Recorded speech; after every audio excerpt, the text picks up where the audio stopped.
Welcome back to my channel, guys. Okay, today tatanim ako ng kamote. Ito, tignan natin kung may ugat ngayon itong talbos na kinuha ko.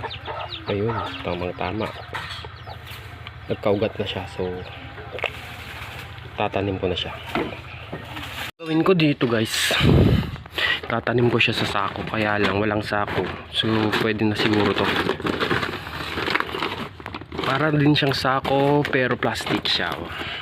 O mas matagal itong masira. So itong uri ng kamote na itatanim ko, yung dilaw, yung tinatawag na parang iba yung pagkadilaw nito eh. Matingkad na dilaw na parang na siyang yung dilaw ng itlog, parang ganun. So magandang klase. So konti lang yung aking itatanim, so tignan natin yung mabubuhay, tsaka magkakaroon siya ng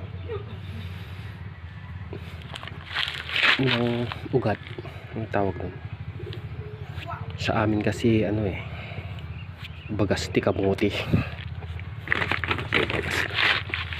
So ang gagawin ko muna, magmimix ng lupa. Ito, pain ng kalabaw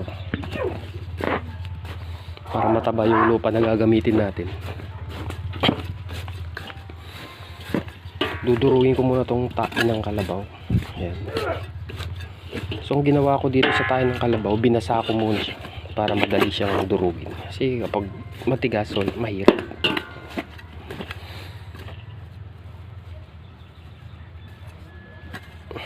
Ito, dudurugin muna natin siya, tapos sahaluan ng lupa at saka yung pinagsunugan ng dayami o mamaya.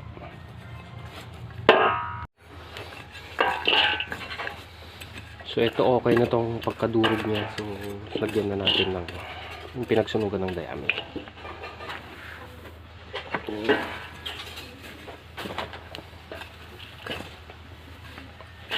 Tsaka yung lupa.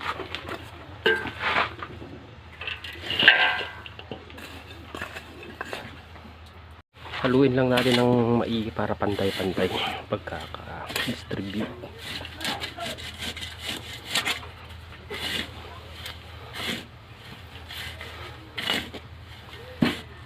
Ginawa ko ito, guys, para maging buhaghag yung ating mixture ng lupa, para yung ugat hindi mahirapan mag-spread,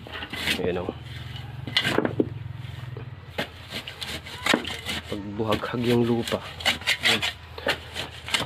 lagyan mo ng pinagsunugan ng dayami.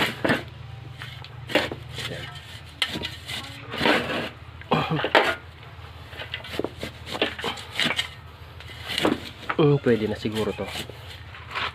So ito na, bali tatlo lang yung ating nagawang pagtataniman kasi wala pala akong sako.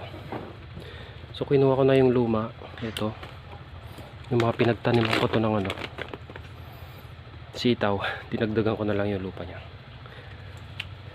Since konti lang naman tong kamote, tanim ko na.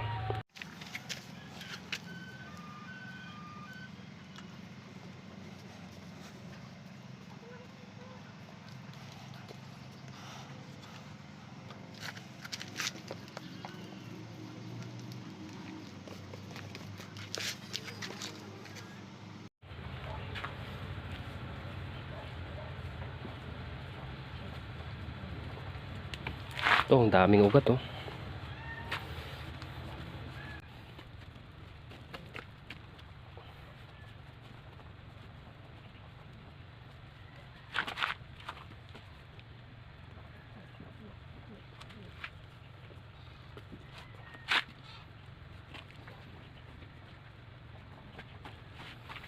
So ayan,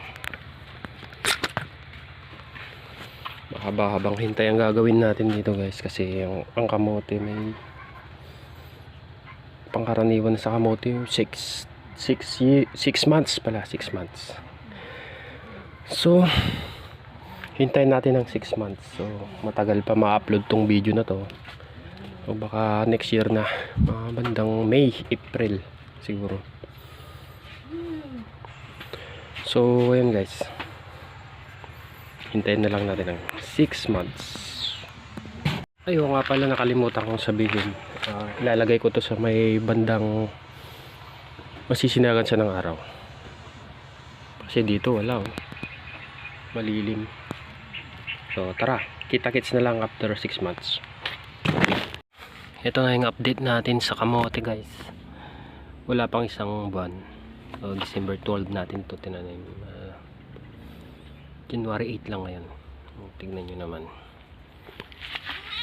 makapal na yung dahon. Ito isa, yung parang alanganin siya. Pero itong dalawa, yan. So mahababang hintay pa to hanggang harvest kasi to eh. Kasi yung iba nagtanim lang, so walang update. So ito, sisikapin natin ma-update hanggang harvest. So hintay lang guys.